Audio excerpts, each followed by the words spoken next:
Hi gang, KR King here, helping one and all homebrew their own D&D campaign. So today I'm going to talk about gates, elevators, traps, whatever it takes to help facilitate movement from, disparate levels in a mega dungeon. Because what you'll find is, if you have a multi-level dungeon, as players progress through that dungeon and they leave and come back, they're going to want to skip the levels that they've already explored. Because, even if you are filling them up again when they're gone, if you're using the Gygaxian conceit, where as you go deeper in a dungeon, the monsters become harder to beat and the treasure bigger, higher level players aren't going to want to waste their time on a whole series of battles that they just, crush the enemy. And that means another method of getting from levels, it's not just stairs going from one to the next, but some way to go from, the first to the 10th. Which brings me also to my continuing series on the Mad Mage dungeon, and I'm starting one on the 4th level. And there's a number of really cool things on the 4th level dungeon of Mad Mage. It's all cavern, no cut stone. It's got a cool monster in the Aboleth and some other cool features, but it also happens to be the first level at which the players are supposed to be 8th level, and this is the first time they can use one of the gates from the earlier levels. Now, I talked about the gate concept and the Elder Runes and how it was based on levels in my first video on the setup of the Mad Mage and how that can help you homebrew your own mega dungeons. But I really want to drill down on this concept because I think it's really important in terms of thinking about dungeon design in general. And specifically mega dungeons, which I would say are, let's say, 25 rooms per level, and you've got 6 or more levels. So for instance, the Mad Mage, I think it's got 23 levels, and it goes anywhere from 15 rooms or 17, something like that, all the way up to 43 or something. It's a mega dungeon. And I'm dividing this discussion into 3 sections. The first is talking about the different means you have of going from level to level, or specifically going from one level to a much deeper level. Then I'm going to talk about how you might restrict the movement, how it's done in the Dungeon of the Mad Mage, and how you might do it in your own. There's different ways to do this. And then finally, I'm going to talk about the implications that having some kind of gateway or some kind of mechanism or architectural feature in a dungeon that allows players to go multiple levels, what that means in terms of gameplay and the relationship of these gates to the NPCs and creatures that the players meet there. So the simplest entrance to a dungeon or to another level is a hole in the ground. You have this with the Dungeon of the Mad Mage. You have the Yawning Portal Inn built over this 40-foot diameter well that the adventurers can be lowered for a gold piece each down a 140-foot shaft. Now, this shaft has handholds and stuff you can climb, but 140 feet is basically the height of a 13-story building. So imagine climbing the walls of a 13-story building. This would take a lot of guts, because if you slip and fall near the top, you're going to take some damage. So the concept here is a little ridiculous, but there's a reason for that. I mean, these are super normals, but they are making this very high, as we'll see at the other levels of the Mad Mage. And this is for designing. This way you can have rooms or caverns with really high ceilings, which really increases the variety of your encounters and tactical situations. And in terms of your own dungeon, a shaft or hole in the wall is a classic entrance to a lost dungeon, where water coming through or an earthquake or something has caused a fissure, and there's this shaft that goes into a dungeon that is otherwise sealed, and it gives the players the potential to be the first ones to explore the dungeon. I also had an escape hatch entrance to a dungeon, which was through a well. You broke into the well like halfway down. You could climb your way out.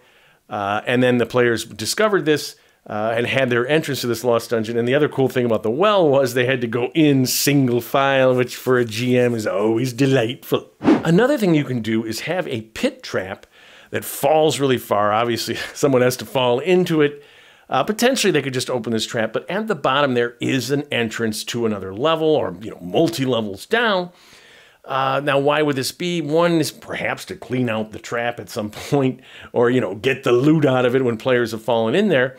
Or you could have a burrowing creature of some kind, the classic Umber Hulk or something else, that has broken into this pit. And it allows the players, they discover this and they have an entrance that's potentially unknown, because as we'll see with implications, If you have any entrance that goes multi-levels, and NPCs, creatures, powerful ones, whatever, know this, they're going to guard it.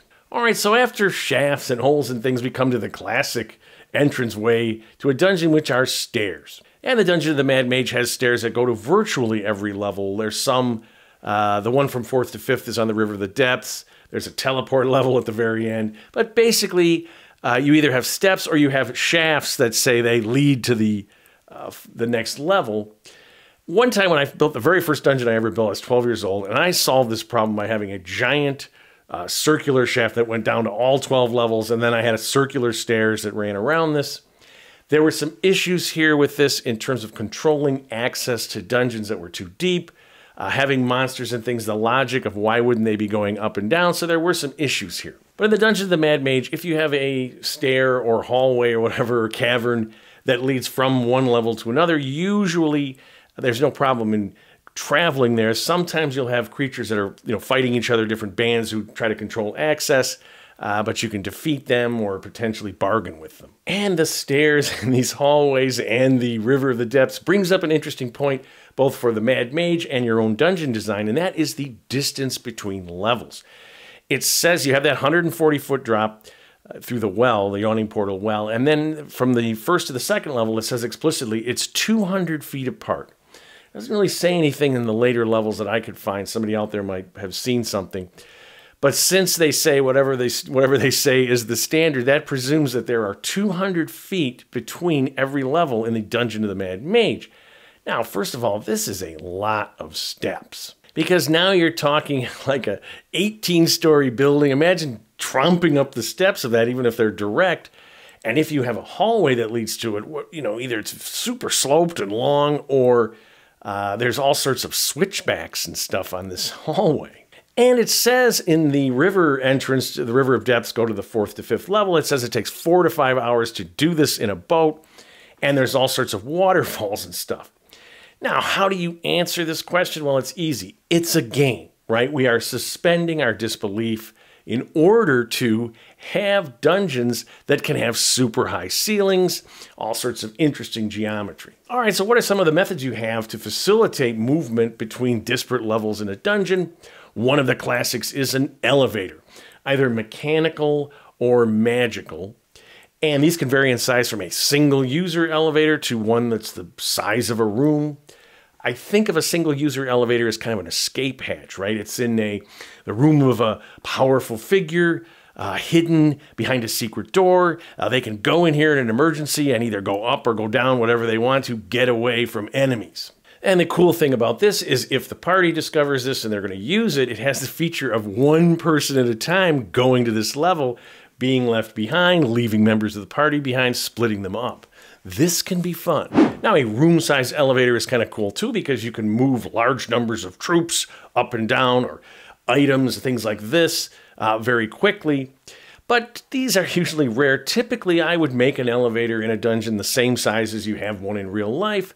This way, you can basically get the average party size into an elevator altogether. And as I said, I've used elevators a lot when I was designing mega dungeons in the past, because the mechanical nature of that movement, whether it's powered by pulleys or something, or magically, has some cool potential situations.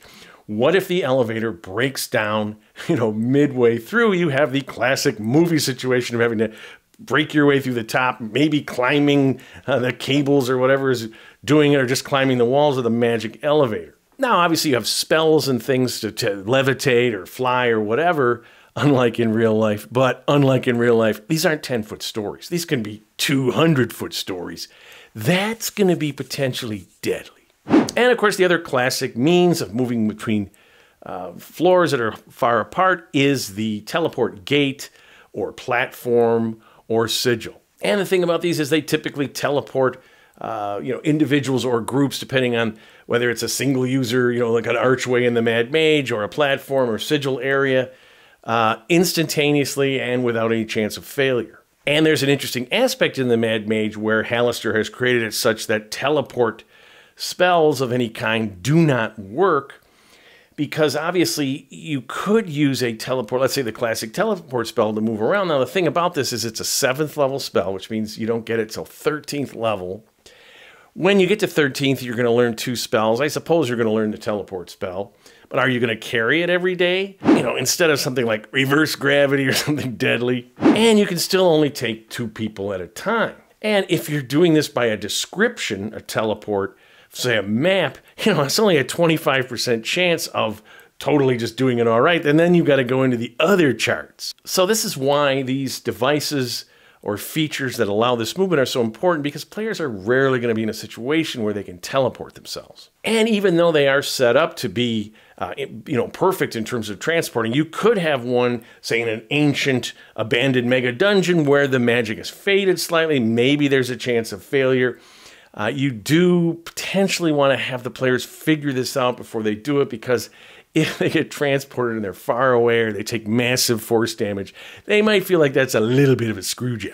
All right, so having discussed the different types of devices or architecture that allows players to move multiple levels, now we're going to talk about controlling access to these. You know, as I mentioned, one of the weaknesses to my idea of a central shaft with a circular stairway is I was unable to control access, so you could have monsters coming up from the 10th level to the 2nd, or players going down and just getting wiped out. I made it big enough, this shaft, so that things could fly up and down. I had a dragon down there, I think. It's a long time ago. But I realized, you know, you really want to be able to control that access. The other thing about having a mega dungeon, and you want the players to go through the levels one at a time, because you've got storylines that develop. You've got items that you might want them to find in order to do things on deeper levels, information. You've also got relationships between the NPCs and monsters on these different levels, and you lose that if you just get to go down to some super deep level right away. So how do they control access to the gates in the Mad Mage? Well, the first overarching idea is what I call the brute force method, which is simply a game mechanic. You have to be a certain level to use a gate, and that's it. No solving a puzzle, no finding a key. Now, what's interesting is there's nothing given in the text as to how the players would determine, first of all, that there is a level requirement, and secondly, like, what level does each gate require? So maybe there's a voice that comes on. It's done by Jazeera, one of the Mad Mage's old apprentices who now haunts the dungeon. Perhaps she says, you're not the right level for this, something that, or you don't have the experience to go here, something like that. But again, if the players don't have a sense of what that level is, it means that every time they go down a level, and let's say they go back up and they level up, they're going to sort of want to go to each of these gates again to see if they can use it, which isn't that big of a time waster, depending on if you have a lot of wandering monsters and stuff. I mean, they give you some examples, carrion crawlers, things like that. Gelatinous cubes, one of my favorites. You know, the players, it's kind of a pain in the ass. Because the Mad Mage dungeon is designed for players to start at 5th, so they're going to get 6th and 7th and finally 8th before any of the gates in levels 1 through 3 work for them. So you might make it, if you're doing this kind of system where you're just a hard brute, you know, this is the level you need to be, the players sort of sense when they have the magic of the gate that says, or the portal, or, you know, sigil or whatever, and they just go, oh, I'm now at the level where I know that I can use that transportation. It's a little hokey perhaps, but so is the level mechanic. So why not make it easy to players and you as a GM? You don't have to waste valuable playing time going to each gate every time to see if you can use it. Now, of course, there are other methods that you can use to restrict access to gates, elevators, any kind of device that allows for this transportation. They use them in the Mad Mage as well. These can be some kind of key that you have to have, or a puzzle or riddle that you have to solve, or say some phrase. There might be some spell that you have to throw in conjunction with one of these other things. Now, in all of the gates in the Dungeon of the Mad Mage, there is some procedure that you have to go through, putting a coin in a slot, or there's a unicorn horn that you do. You have to say some word out loud, tapping it 3 times with a staff. And Hallister, of course, his impish personality, he gives you some clues at the site. And also they say that you can use a legend lore spell to try to figure this out. And then the other thing is the gate only opens for a short period of time.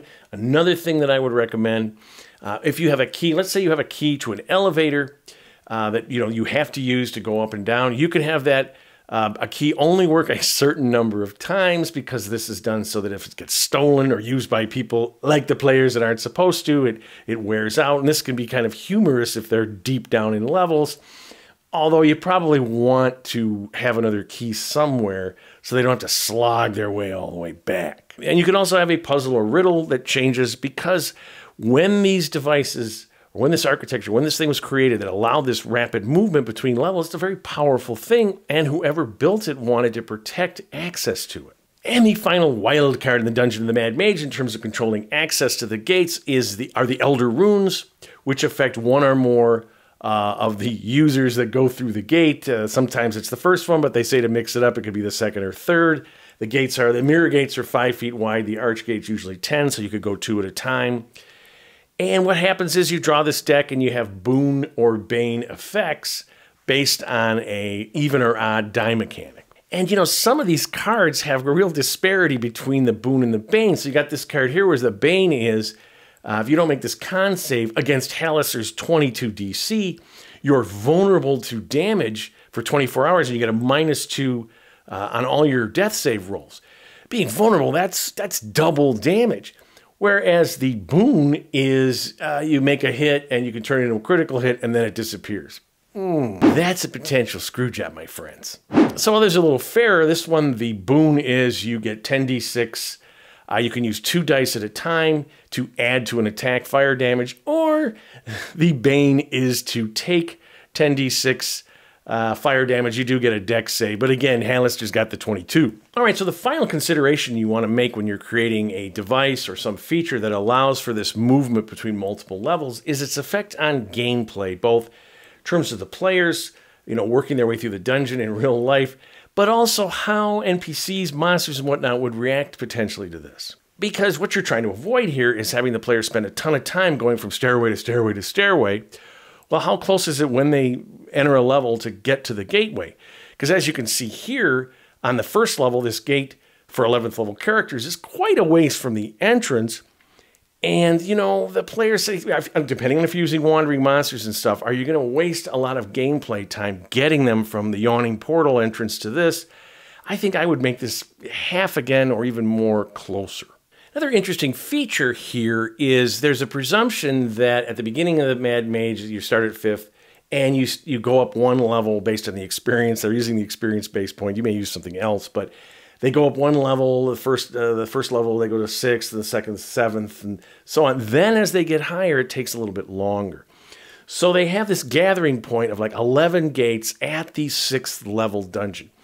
And then this is designed because you're going to have despairing levels, and you're going to have the potential for players to stay in this dungeon, you know, for long rests or whatnot. Again, there's that risk that they get encountered and don't get their long rest, and that can be a real pain in the ass. But the thing is, when you're at 11th, you want to be able to get down to that 10th level. You're not going to screw around with these earlier levels, and you need to have that quick access from 10th and then potentially to go to a deeper level as the players grow. You want to have this linkage here if you're going to have 23 levels and you're going to have high-level characters having to do this. So you're going to want to plot this out for your own in terms of having a system, a progression of these gates that link with one another. And there's charts that show how they did it in the Mad Mage. I encourage you to look at those because they're really informative. And the other question is, what effect would a gate have on the NPCs or monsters or whatever that are in a dungeon or moving through different levels and trying to control areas of a dungeon? Because that gateway is going to have adventurers or whoever moving back and forth through it. When you look at the Mad Mage book, for example, they present the yawning portal as like teeming with adventurers, going up and down, meeting one another in the hallways, all these groups. So there are going to be, once they get to the level and discover how to get through the various gates, they're going to be traveling there. So they're just popping out on a level. Are creatures going to gather there? Are they going to try to ambush people? Now, when you get down to the deeper levels, those creatures would have to be pretty powerful. Maybe they'll like demand a toll or say either you pay me this or you're dead, something like that, or just take an item. I don't know, but it's sort of like when you have a well in a dungeon, things are going to gather there. Now, in the Mad Mage, you have a controlling factor on this, which is Halaster. The gates are one of his pride of his accomplishments, and if people start trying to manipulate them or use them for his own purposes, he could get involved. All right, so those are some ideas on different types of devices or features you can use to facilitate movement at multiple levels, how to control access to those devices or features, and finally, to think about always, when you have a dynamic dungeon, how does something like this affect the interplay of the other creatures that either live in this dungeon, are trying to control it, are using it or whatever. These are going to be focal points, since they're focal points for travel, focal points of interest. And if you like my content, please subscribe to my channel. I'm always looking for more. Leave some comments. I love to answer them. Most importantly, keep playing D&D and tell somebody else about it.